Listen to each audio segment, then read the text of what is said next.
சட்டை போய்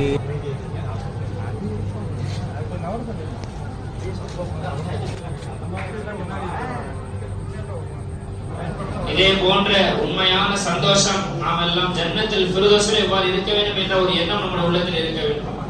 துஆ செய்வோம். சந்தோஷமாக ஒன்றாக இங்கு ஒன்று கூட வைத்தாயோ இதே போன்று சந்ததி சந்ததியாக சொர்க்கத்திலே சந்திக்கக்கூடிய அவர்களுக்கு கூலி வழங்கக்கூடிய அல்லாஹ் மலக்குமார்கள் வச்சு கூலி கொடுக்கும். பொதுவாக உலகத்துல கூலி யாருக்கு கொடுக்கப்படும்? யாரு